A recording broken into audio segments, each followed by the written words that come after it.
Hello teachers, learners, and parents. Sir Jeff po, at your service. Alam nyo ba na meron tayong website na tinatawag na DepEd Commons? Ang DepEd Commons ay binuo upang gawing accessible ang pagtuturo at pag-aaral dito sa ating bansa gamit lamang ang inyong mga smart devices gaya ng cellphones, tablets, at computers. Dito ay maaari nating ma-access ang iba't ibang learning materials mula sa Department of Education.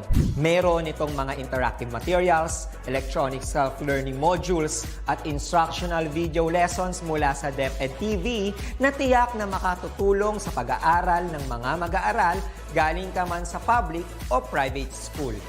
Walang problema dahil welcome ang lahat dito. Para ito sa mga guro, magulang at mga mag-aaral mula sa kinder hanggang grade 12, alternative learning system o ALS, at pati na rin ang special education. At huwag kang mag-alala dahil kahit walang load ay maaari mong ma-access ang mga learning materials. Tama! Libre ito. Ang kailangan mo lamang gawin ay i-on ang iyong data at buksan lamang ang iyong browser at i-type ang commons.deped.gov.ph. Alam na ba ng iyong mga kasamahang guro o mag-aral ang tungkol sa DepEd Commons? I-share mo na ang video na ito upang matuto rin sila kung paano gagamitin ang DepEd Commons sa mabilis at napakadaling paraan. Muli, ito po si Sir Jeff at kita-kits po tayo sa DepEd Commons. Paalam!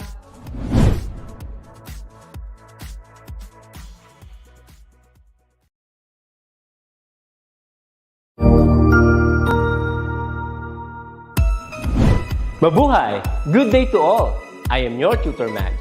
Welcome to ETUlay, a free online tutorial, an initiative of the Department of Education, Information and Communications Technology Service, Educational Technology Unit, ICTS EdTech.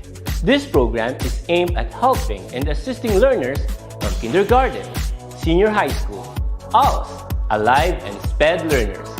Aside from answering the modules, the ETUlay is offering programs which you will surely look forward to. Together with our parents and teachers, the ETUlay will bridge the gaps where difficulty and ease meet in learning new knowledge and skills. So, let us prepare our modules, pen and paper. Ready your mind to see and hear worthwhile and interesting lessons. Let us now study and learn, together with our volunteer online tutors. Tara na!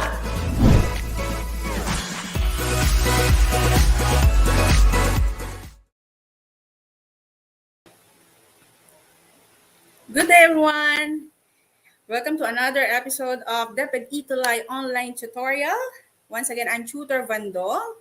Tutor Kevin is not around today, pero syempre pa, no, nasa seminar lang si Tutor Kevin. Sasamahan niya tayong muli sa mga susunod na episode. Alam kong mamimiss siya. Tutor Kevin, hello sa iyo dyan. Pinabati ka ng ating mga learners, teachers and parents. Syempre, namimiss ka nila, Tutor Kevin. Alright, hello sa ating mga learners ngayon na nakatutok. Huwag niyong kalimutang i-share dahil mamimigay ako ng konti lang naman, konting GCash load sa mapipili kong sharer natin. No? Kaya huwag niyong kalimutan, learners, na i-share itong ating episode for today.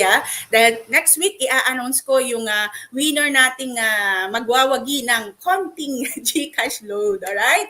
Tsaka yung ating, meron din tayong Cutie of the Week GCash loaded. Bukod dun sa certificate, i-announce natin yan next week. Ayan. Thank you so much sa ating mga learners from San Mariana National High School, SDO Isabela. Hello sa inyo dyan. Siyempre pa, ang Malabon National High School, ang Buhisan. Hello po, Buhisan National High School, Cluster 4 Division of Davao City. Hello po sa inyo dyan. Maraming salamat po sa pagtutok. Ayan, si Teacher Judy Melegrito ng San Mariana National High School. Thank you so much, ma'am, for joining. And siyempre, ang kaibigan nandiyan na rin. Ayan, ako. Last week kasi, diniscuss namin ni Tutor Kevin, ang geothermal energy at maraming natutunan ng ating mga learners that time dahil nga ito ay geothermal, so marami silang tanong, no, that time. So alam na nila this time kung ano itong geothermal energy na ito at paano ito nagagamit dahil nga ang Pilipinas ay syempre pa nandito tayo sa Pacific Ring of Fire. So ibig sabihin talaga napakaraming volcanoes, no, over 100 volcanoes na nakapaligid sa atin, no. So why not utilize that? Kaya nga naman ang daming geothermal power plant ang nakapaligid din sa atin dahil nga ginagamit natin ito dahil bukod sa ito ay ang geothermal energy bukod sa ito ay ah, talaga namang renewable at syempre pa ito rin ay environment friendly kumpara naman dun sa ibang gamit natin, no? So ito talaga namang renewable. Kaya ito na ang ating magandang gamitin, di ba? Kaya ito ay dinidevelop lagi ng ating gobyerno para talaga namang madagdagan pang ating mga geothermal power plant dito sa Pilipinas, no? Alright. So ngayong araw na ito, ngayong week na ito, tayo ay nasa week 4 na. Okay? So itong week 4 natin, may kinalaman naman sa factors affecting climate. Yan naman ang ating pag-aaralan at syempre pa binabati ko ang Pulong Buhangin National High School from SDO Bulacan. Alam kong nakatutok sila sa atin ngayon at ready na sila dito sa ating discussion ng factors affecting climate and we are now on week 4. Ayan na si Ma'am Eleanor. Hello Ma'am Eleanor. Alright, so umpisahan na natin, no? Dahil talaga namang medyo marami tayong i-discuss ngayong araw na ito. Alright, so let's proceed, no? Alright, so before we proceed, syempre po, kailangan natin itong MELCs natin. So this is our most essential learning competency. Explain how different factors affect the climate of an area. Ayan, so yan ang ating MELCs. Okay, so our most essential learning competency. And syempre pa, hindi matatapos ang araw na ito nang hindi natin tututunan ng mga ito, no? So the first one for our learning objective is to differentiate climate from weather. Right? And then number 2 for our learning objective is describe factors that affect climate. Number 3, explain how latitude, altitude, and land topography affect climate. And meron pa, dami nating learning objective, ano? Number 4, explain how ocean surface and circulation directly affect the pattern of climate around the world. So ayan yung ating mga learning objective for this week. Ang dami, no? Alright, so syempre pa, umpisaan na natin, no? Saan ba tayo lagi nag-uumpisa bukod dun sa pag-recall natin? Di ba tayo nag-uumpisa sa pre-assessment para ma-check natin, no? Kung meron ng prior knowledge ang ating mga learners. Tingnan natin, no? Ang ating mga learners from Alibadabad National High School, meron kaya silang prior knowledge with this one? Tingnan natin ang taga San Francisco, Campo Camarines Sur. Oh, hello po sa inyo dyan. Okay, so tingnan natin kung meron silang prior knowledge. Okay, dito sa ating i-discuss. Siyempre pa, ang Malabon National High School. Alright, so let's proceed now with our pre-assessment. Okay? So the first question, i-ready na ang ating mga chat box learners. Alright, so I have here for question number 1. Okay, chat box learners, tingnan natin, What do you call the physical attributes, surface shapes, and features of a particular area? Is it A, altitude? Is it B, latitude? Is it C, seismograph? Is it D, topography? A, B, C, or D? Answer mo, show mo. Ayan, tingnan natin ang sagot ng ating mga learners. Hello, Sir Tito Payas. I'm so happy. Ayan, nanonood ang si Sir Tito Payas from Calayan High School. Hello sa'yo. Ayan ako, nagsasagot na si Elisha. Ang bilis talaga, pati si Naomi. Alright. Okay, according to them, it's letter D daw. Alright, letter D, sabi rin ni Charity. Sabi ni Carl, letter D. Ang dami nagsagot ng letter D. Tingnan nga natin kung tama ang ating mga learners. By the way, pipili ako ng mahusay nating cutie of the week. At magwawagi yan ng konti lang naman din na Gcash load. Next week ko i-announce. Alright? Okay, bukod dun sa mag-share, please don't forget to share. Alright, pipili din tayo ng number 1 sharer natin. Alright, so the correct answer to this is letter D, topography. Okay? So let's proceed with question number 2 this time.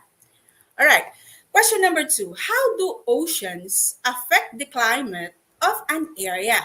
Okay, so is it A, the solar radiation is absorbed by ocean? Letter B, ocean currents act much like a convey or belt? Letter C, the ocean helps to distribute heat around the globe. Or is it letter D, all of the above? Answer mo, show mo. Alright, sige, tingnan natin, no? Kung sino naman ang makakatamang sagot dito. Okay, so ayan, nagsasagot ang ating mga learners. Alam ko kasi talaga namang nag-a-advance reading ang ating mga grade 9 learners, no? Mula sa iba't ibang bahagi ng bansa. Ayan nga, ang taga-Pulong Buhangin National High School. Hello sa inyo dyan. Alright, ma'am. Ay, oo nga pala, babatiin ko lang, no? Yung taga-kaibigan, nagpapabati ang mga taga-kaibigan National High School na si Ma'am Francisco. Okay? And Ma'am Longgasa. Ayan, ng Kaibigan National High School. Hello po sa inyo, ma'am. Maraming salamat po sa pagtuto.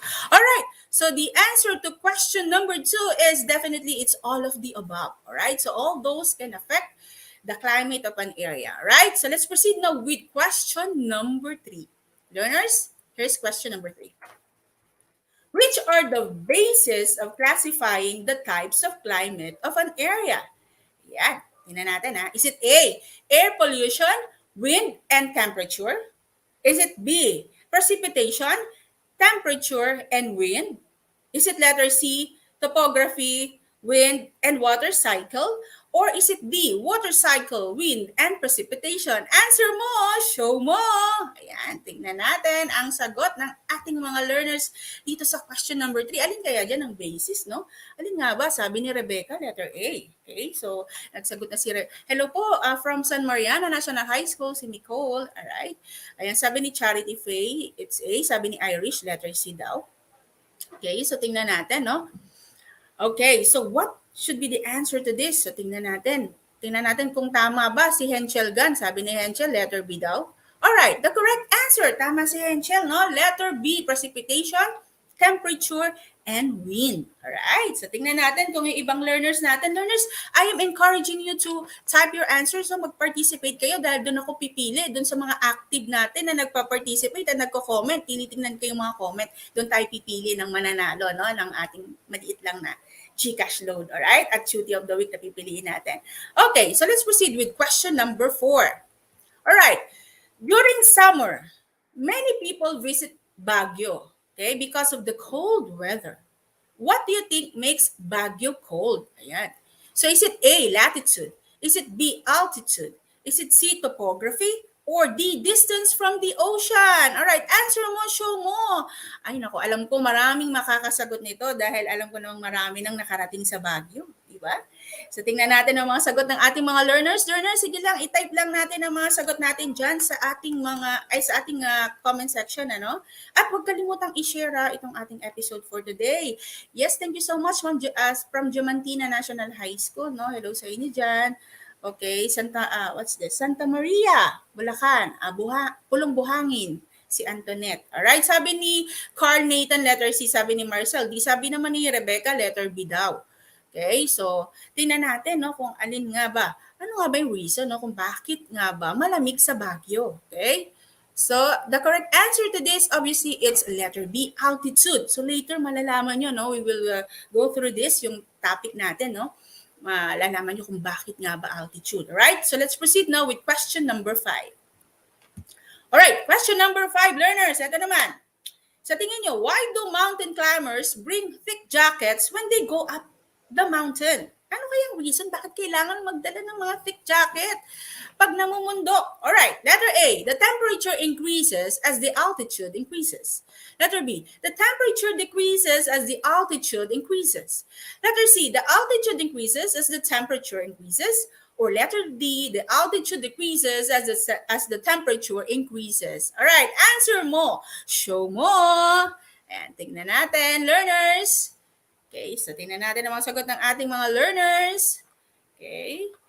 Ayan, sabi ni James Lulu, letter B daw. Alright, si Elijah, letter A. Okay, tingnan natin si Graham Moore, letter A. Okay, so tingnan natin. Sabi ni Kim, it should be letter B. Sabi ni Kim yan. Okay, sabi rin ni Micaela May Olquino. Okay, so tingnan natin ang tamang sagot. Bakit nga ba kailangan magdala ng thick jacket? Okay, it's because the temperature decreases as the altitude increases. Alright? So that's the reason why. Okay, so ayan. Ako, sa tingin ko, excited na ang lahat, no, na matuto, no, ng lesson natin for week 4. Alright? So meron muna akong ipapakita. Ayan, no. Ito lagi itong actually issue sa atin to palagi. No? Bago tayo umalis, di ba, ng bahay, lagi nating iniisip what to wear. Okay? Because what we will wear depend doon sa ating panahon, di ba? Siyempre, pagka naman napakainit, di ba? Pag napakainit, usually, ang isasuot natin yung medyo malamig naman sa katawan dahil ayaw naman nating lumabas na pawisan, ano? At saka syempre, kapag malamig naman, gusto natin medyo makapal naman dahil ayaw naman nating lamigin tayo. So it really depends, di ba? Kung anong meron, kung titingnan muna natin ang paligid bago tayo mag-decide kung ano ang isusuot. Tama ba ako dyan? Irish Nika from Alibadabad National High School. Alright? And Ma'am Judy Melegrito Precious Joy Labayog. Hello. Ang teacher niya si Ma'am Judy Melegrito. Hello. Alright. So tama ba ako dun sa aking sinabi na kailangan talaga i-consider natin, di ba? Napakahalaga nun. Hindi lang yung style, di ba? Usually yung mga kabataan kasi they go for style. Okay? They go for fashion kahit na medyo tirik na tirik yung araw. Talagang patong-patong yung mga damit. Pero hindi dapat yun, di ba? Kailangan ibagay natin yung ating isusuot doon sa panahon, di ba? Alright. So let's proceed now. So ayan. Pinakita natin yan. Bakit ko nga ba pinakita yan? It's because, pag-uusapan kasi natin, una muna ang weather, right? So ano nga ba ang weather, right? So basically, it's changes in the atmospheric condition over a brief period of time. A brief, maiksi, such as a day or a week. Okay, so yung difference ay dun sa susunod natin i-discuss. Sa pag-weather, usually kasi di ba it's weather versus climate, no? Pag weather, brief period of time lang. Kaya nga meron ako diyang mga illustration, no? Merong maulap, ayan, medyo may araw, maulan, alright? So, kasi nagbabago ito eh. Ang bilis magbago ng weather, no? Lumabas ka ng bahay, wala kang dalang payong, pero magugulat ka, nung pagdating ng hapon, biglang umulan. Okay, so ganun kabilis, no, na nagbago. So yun tinatawag nating weather. Hindi natin masabi na bigla kasi siyang nagbabago. Okay? So minsan magugulat tayo, ba't ganoon? Kanina ang araw right? So that is weather. So ano nga yun naman itong susunod? Right. What about climate? Right? So climate, a general pattern of the weather, okay? So take note of that occurs for a region over a number of years.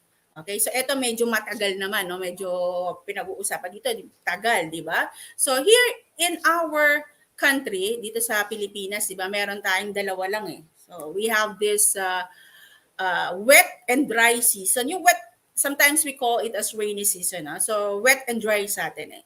Okay, so sa iba, meron silang winter, summer, fall, okay, spring. So here, in our country, wet and dry. So wet usually from June to November, okay? And then we have this dry season natin, no, which is from December to May. Okay? So ayan ang ating dry season. Ngayon, maraming factors kasi kung ano yung mga nakaka-apekto, no, dito sa ating climate, right? So at yun nga yung discussion natin actually for this afternoon, all right? So, pero bago ako magtungo dyan, no, binabati ko lang, ayan nga po, nakikita ko palagi, no, thank you so much, Teacher Judy Melegrito of San Mariano National High School, for supporting our ETUlay session. Thank you so much po, ma'am. And also, babatiin ko lang din ang ating writer. Thank you so much, Ma'am Jackie Floriano and Ma'am Sir Benson Cacao Jr. from the Division of Malabon City. Thank you so much sa yung ating mga writers for this module, right? And hello, okay, from Ma'am Maria Elena Francisco ng Kaibiga High School, sabi ni Betcha Moar Gonzalez. Hello po sa inyo.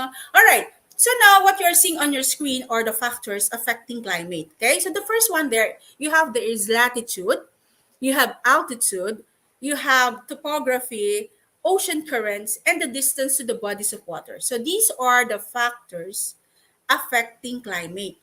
Okay, so tingnan natin sila, himayin natin sila isa-isa. Okay, so tingnan natin. Ano nga ba? Yung first one, which is latitude. All right.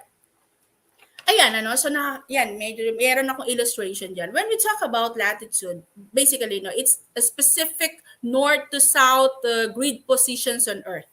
Alright? So yun yung talagang, that's how you describe it. Okay? So it's specific north to south grid positions on Earth. So that is latitude. Ngayon, yung as what you can see, no, in our screen, so it's the further we go from the equator. Okay? So we have the equator. Okay? So the temperature drops and the cooler it gets. This is because we know that Earth is curved, which means that the sun's energy is more concentrated at the equator. This means Earth gets hotter at equator and places near equator. Alright, so the reason kung bakit dito sa Pilipinas, so kasi medyo malapit tayo sa equator, di ba? So yun yung reason kung bakit medyo mainit nga. Okay, so that it's because the sun's energy is more concentrated at the equator and we are near the equator. Okay, so isa yan sa mga reason, no, kung bakit. Kaya ito yung mga nakaka-apekto sa ating climate. Alright, so the first one there is latitude. It has something to do with the positioning, right? Okay, so that is latitude, right? Next one. We also have what we call, we also have what we call this one, right? So latitude. So as you can see, no, yung arrow ko, no? So as the latitude increases, there will be a drop in temperature. So right? So that is what is meant by that arrow, okay? So now let's proceed with this one, altitude. When we talk about altitude, ito naman, no? So ito talaga, maraming nagtatanong dito. Yan, kasi, di ba, usually, no? Mahilig tayo kasing adventurous tayo, no? Mahilig tayong mag-aakyat ng bundok, di ba? Talaga naman, lalo ng mga Pilipino, talaga namang very adventurous at gustong-gusto talaga yung mga ganong klase ng mga activity, no? Alright, so when we talk about altitude, it has something to do with the height, okay? Height of an area above sea level. Alright? So it's the height of an area above sea level. So now, I have there, not in your screen. So temperature decreases with increasing altitude at an average rate of 6.5 degrees Celsius for every 1,000 meter increase in altitude as the atmosphere receives less heat through terrestrial radiation. So meaning to say, okay, so pag mataas yung lugar, malamig. Okay, so sabi dyan, temperature decreases with increasing altitude. Right? So ngayon, mayroon akong ipapakita sa inyo. Bakit ito kaya? Ito. Yan. Yung susunod, no? Alright. So pakita ko lang itong relationship. So as the altitude increases, definitely there will be a drop in temperature, right? Okay. So now, here. So you are seeing on your screen Mount Kilimanjaro. Okay? So karamihan, alam na alam ito. Asan ba itong Mount Kilimanjaro na ito? Ito famous itong Mount Kilimanjaro na ito. Alam to ng taga San Mariano National High School na si Cristelyn Acera and si Princess, no? Alright. So itong Mount Kilimanjaro, actually it is found in Africa, di ba? It is located in Africa and near the equator. Pero sabi natin kanina, Tutor Bandong, sabi mo kanina kapag near the equator, medyo mainit. Bakit yung Mount Kilimanjaro, malamig dyan? Okay? The reason for that is ito nga yung pinag-uusapan natin, which is the altitude. Right? It's because itong Mount Kilimanjaro, right? Learners, no? Itong Mount Kilimanjaro ay about 5,895 meters above sea level. Okay? So yun yung reason kung bakit malamig, no? Kahit na ito ay nasa Africa, kasi pag Africa, alam natin mainit doon, di ba? Kasi nga very near the equator. But then this one, okay, dahil nga sabi natin, ang pinag-uusapan natin ay factors affecting climate, no? This is a 5,895 meters above sea level. So the reason kung bakit malamig dyan sa Mount Kilimanjaro, right? So ayan, so thank you so much Ermeline Madawin for your input, no? Meron siyang mga comment. Ayan, thank you so much Ermeline Madawin. All right, so let's proceed now with this one. So yung aking next slide, right? Okay. So ayun nga, dahil binanggit natin yan kanina, okay? So the lower layers of atmosphere are denser, okay? So have water vapor and dust particles that absorb heat, which is not prevalent in the higher altitude. Okay, so at higher altitudes, the air is less dense and air molecules are spread out and less likely to collide. So therefore, a higher location in the mountains has lower average temperatures than one at the base of the mountains. That's what we're talking about a while ago about Mount Kilimanjaro, right? So ayan, no, learners, no, pag mataas talaga, mag-ready ka na talaga ng mga thick clothes dahil ang dinig, right? So let's proceed now. Okay, the other one, the next factor is topography. So what about this one? So ano naman itong topography? Okay? So usually kasi mountainous areas, kapag mountainous no yung area, it will really affect the amount of precipitation, right? So, you are seeing on your screen right now, okay, meron tayo dyan tinatawag na windward and leeward. So, what's the difference, ma'am, between that? So, ayan no, yung magkabilang side ng mountain, okay? So, meron tayo dyang illustration ng magkabilang side ng mountain. Okay, so we're in, may windward at may leeward tayo na tinatawag. Under windward, okay, so dito sa windward position, so take a look at the windward side, all right? So let's say for example, you imagine, okay, ito yung mountain, right? So windward. So when we talk about windward, nandyan yung wind blows, all right, on the windward position. Okay, so yung windward side, all right? So the wind blows there, there's a low temperature there, okay, there's a cloud formation there, okay, and obviously there is precipitation on that side, all right? And then later, sasabihin natin kung bakit, isa-summarize natin yung sinasabi ko. Okay, next one. On the other side, you have there the leeward side, okay? So under the leeward side, there's no cloud formation, okay? High temperature, meron diyang high temperature and less precipitation ang meron sa leeward side, right? And dyan matatagpuan yung dry region na tinatawag nating rain shadow. Alright? I'm sure sumasang-ayon sa akin si Ma'am Elena Francisco ng Kaibiga High School. Hello, Ma'am. Alright? And also, from Godofredo Reyes, ay hello po, from Missy Milano, from Godofredo Reyes Senior National High School SDO Camarines Sur. Hello po sa inyo. Alright? So, ayan two sides of the mountain. So, you have the windward and you have the leeward side. Okay. So, to summarize, so ano nga ba nga? Okay? Eto na. So the windward side of the mountain, bakit ko sinabing na andyan yung kanina wind flows, low temperature, cloud formation, and precipitation? Is because the windward side of the mountain, okay, faces the wind and receives warm and moist air. Right? As the wind hits the mountain, the air is forced to move upward, okay, along the slope of the mountain and begins to cool due to decrease in atmospheric pressure. Right? So the cooling of air results in the formation of clouds and precipitation. Right? So that's the windward side. Because of this, the windward side of the mountain is cooler and you will see it is rich in vegetation. Right? On the other hand, we have this leeward side, which we are talking about a while ago, na sinabi natin no cloud formation, high ang temperature, less din yung precipitation, at nandun ang rain shadow, which is, the dry region, is because ito ay opposite ng windward. The air that goes down the leeward slope has lost its moisture on the windward side, resulting to warm air and low relative humidity. All right? As the dry air descends the leeward slope, it expands and reduces the possibility of precipitation, forming a rain shadow effect. So, ayun yung rain shadow, the dry region.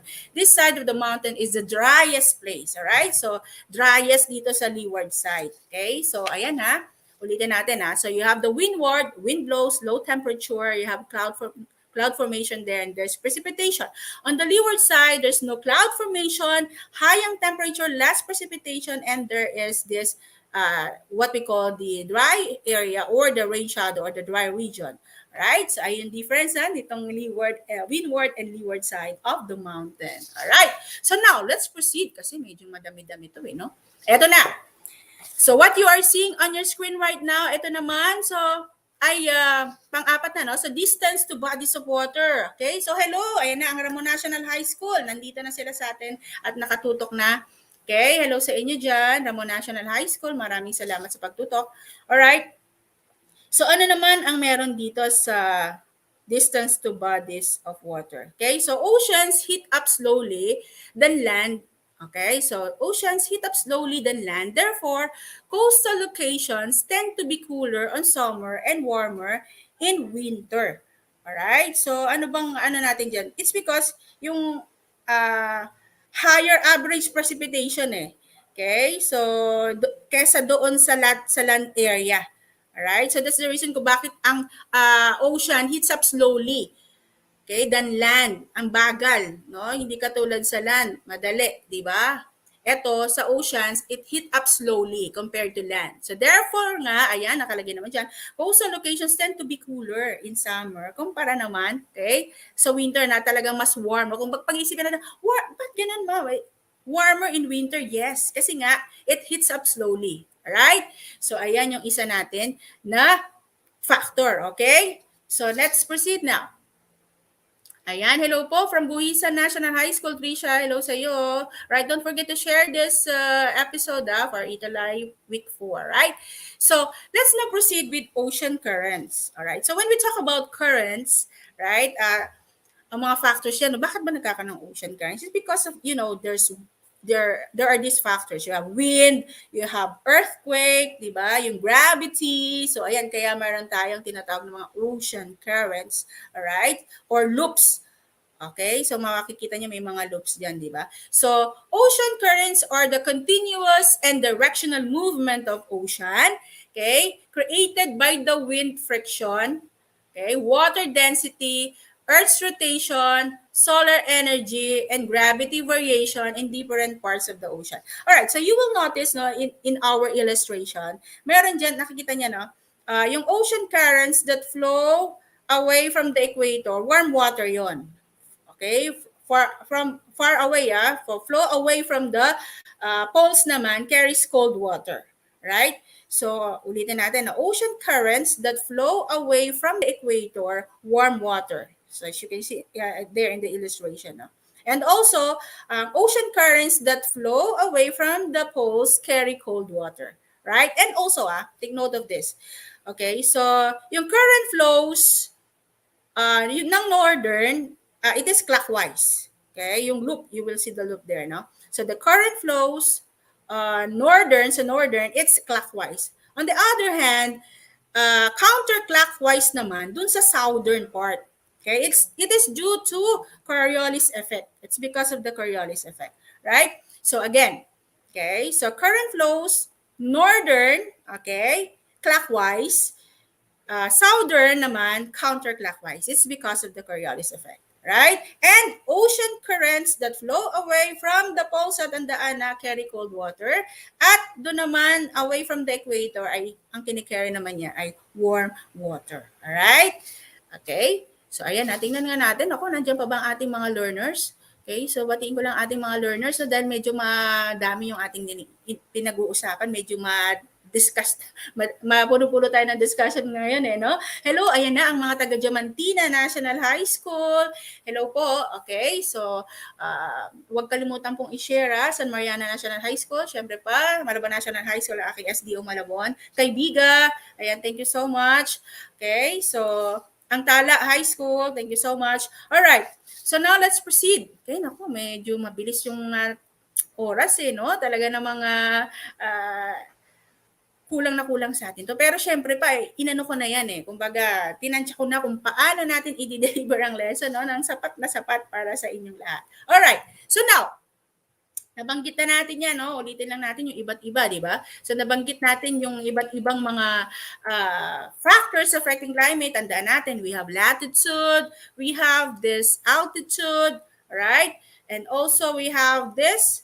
Okay, so ayan nga yung ating distance from the ocean, topography, okay, or distance to the bodies of water, okay, at ito nga, ocean currents. Alright?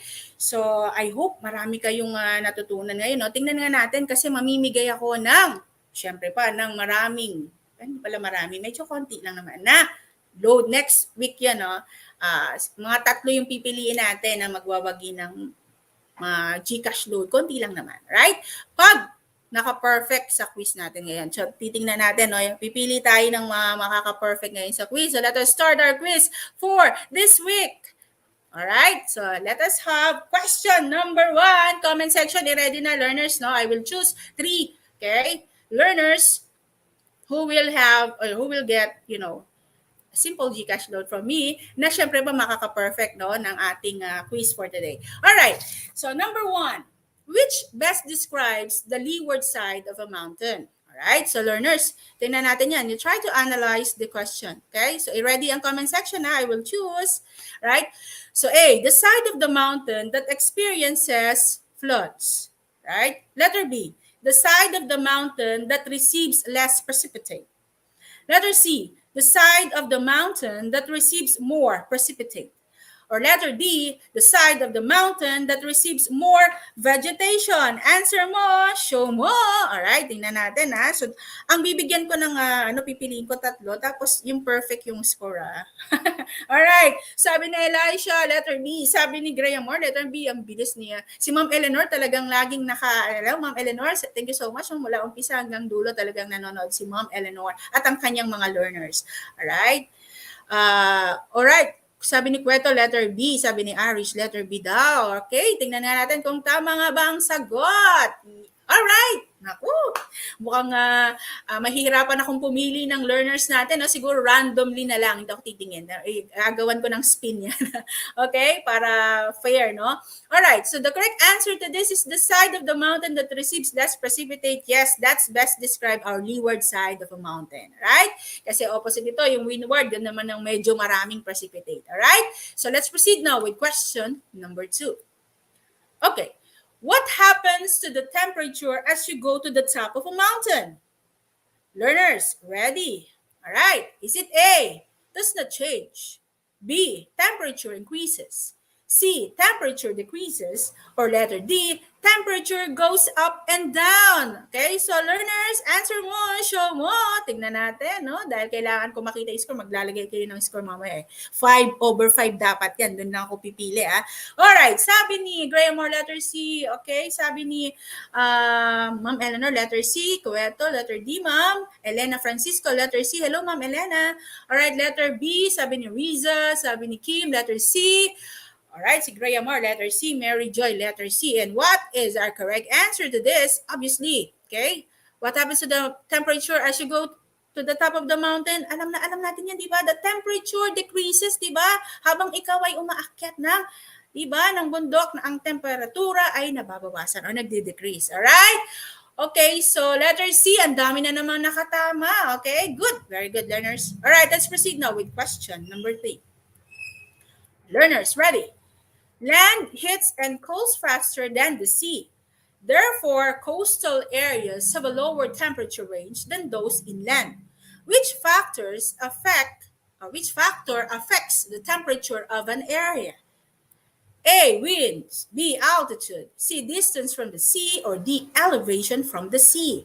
Alright, answer mo, show mo. Ayan, kakabanggit lang natin dito kanina, di ba?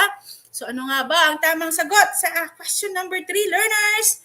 Type in your answers now in our comment section. Ayan, tingnan natin, no? Yung mga sagot ng ating mga learners. Okay, for question number 3. Alright, so ayan, tingnan natin. Okay, yun yan. Sabi ni Rayalyn, letter C. Eliana, letter C daw. Okay. Sabi ni Kenley, B. Sabi rin ni Elisha, letter C. Si Leonard, letter C. Parang nararamdaman ko ang dami talagang makaka-perfect. Need ko yata talagang magpa-spin, no? Okay. Sabi naman ni, ayan, tingnan ko nga. Okay, sabi ni Princess, letter C din. Alright, so what is our correct answer to this? Alright, so definitely, ang nakaka-apekto, okay, here is obviously distance from the sea. Alright, letter C. Ayan, ang dami kong nakitang tamang sagot. Naku, nakaka 3/3 na ang ating mga learners na very active na nagpa-participate sa ating quiz. No? Thank you so much. Alright, now let's proceed with question number 4. Ito na ang magpapanalo sa inyo. Sana ma-perfect nyo. Alright, number 4. Why does latitude cause differences in temperature? Alright, again, why does latitude cause differences in temperature? Alright, is it A, due to climate change? Is it B, due to the distance of mountain ranges? Letter C, due to the distance from the earth to the mountains? Or letter D, due to the curve of the earth and distance from equator? Answer mo, show mo. Alright, tingnan natin. Sana tama rin kayo dito, no? Para makasama kayo doon sa mga nanalo, no? Alright, tingnan natin ang mga sagot. Hello po. Watching from Godofredo Reyes, Senior National High School, SDO Camarines Sur. Hello po sa inyo dyan. Micaela Retona, hello. Alright, sabi ni Graham Moore, letter D. Si Cherilyn, letter D. Sabi ni Emily, letter D. Okay, so sabi rin ni Joylyn, letter D. Okay, alam nila, no? Let's see kung tama ba ang sagot nila. Is it has something to do with the curve of the Earth? Yes. All right. Due to the curve of the Earth and distance from equator. So that's the reason. All right. Okay, so yun yung nag-cause ng differences in temperature when talking about latitude, right? Let's proceed now with question number 5. Alright, eto na ang magpapanalo sa ating mga learners. No? Alright, question number 5 is, which statement is true about high altitude? Okay, diniscuss natin ito, no? Which statement is true about high altitude? Is it A, the high up places such as mountain tops often get snow for most of the year?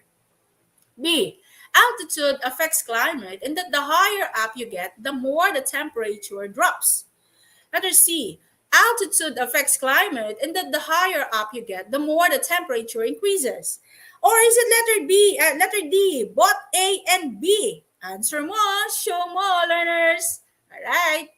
Para malaman na natin kung sinong naka 5/5 because you will type in your score later. Alright, sabi ni Precious, letter D daw. Sophia's answer is letter D also, the same with Hanchel. Alright? Okay, so I am seeing a lot of students from Malabon National High School. Thank you so much, my SDO Malabon, for the support. Thank you so much. Alright, Kim Colin, don't forget to i-share pa rin ito dahil meron tayong mga team replay, no? Yung hindi nakasama sa atin ngayon, pwede naman nilang mapanood ito, no? At ating mga teachers dentist po, okay, grade 9 teachers, i-share nyo lang po ng i-share ito sa inyong mga GC. I know you have your GC para po mapanood po nila ng paulit-ulit para po sa kanilang lesson, no, for week 4. Right? Sabi ni Kenley, letter D. Alright? Hello po, Ma'am Melinda Espino Manyo from Santa Lucia National High School. Hello po, Ma'am Melinda. Thank you so much for your support. I really appreciate it. Thank you so much, ma'am. I hope na makasama ko po kayo. Mag-i-invite po ako ng mga guests na teachers, no, sa mga susunod na episode dahil gusto ko po meron akong conversation mas maganda po kasi kung meron akong conversation dito, no, dahil si Tutor Kevin po ay director na at medyo busy talaga siya, kaya minsan po mag-i-invite ako sa mga teachers natin na actively na laging nandyan para sa atin, no.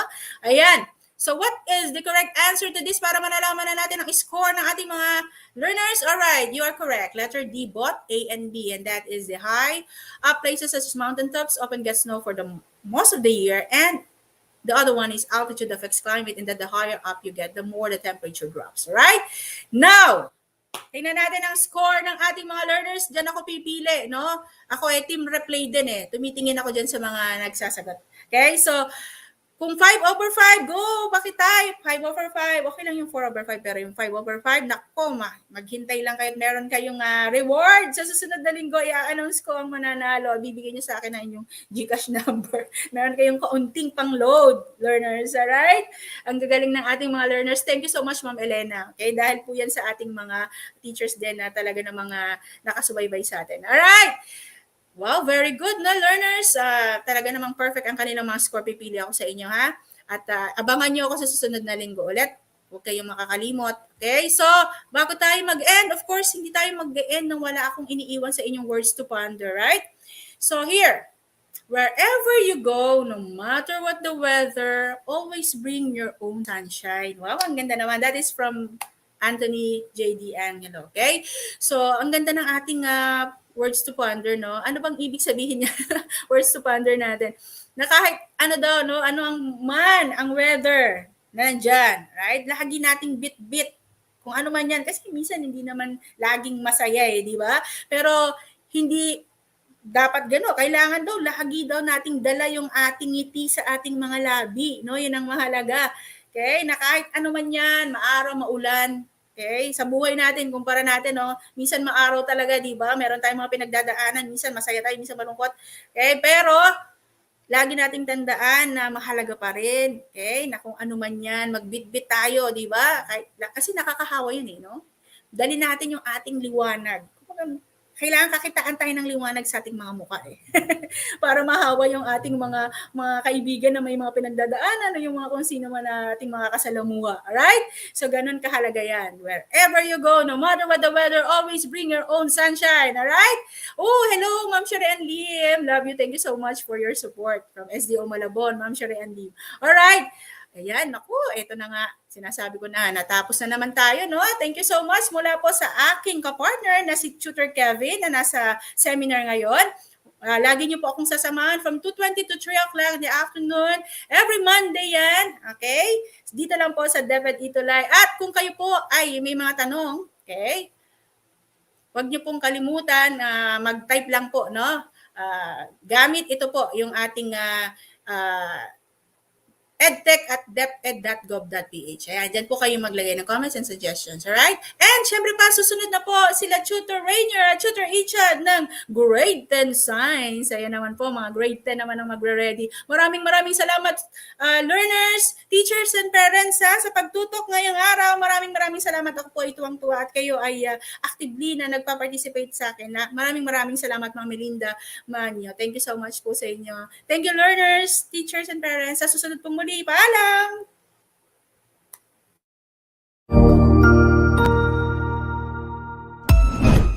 Ang husay naman! Natapos mo ang iyong tutorial session kasama ang iyong mahusay na ETUlay tutor. May bago ka bang natutuhan? I-share na yan gamit ang hashtag ETUlay Level Up. Huwag aalis ha dahil may susunod pang programa na pwede mo ring panoorin at salihan. Dahil naghihintay na ang iyong mga tutors. Happy learning dito sa ETUlay!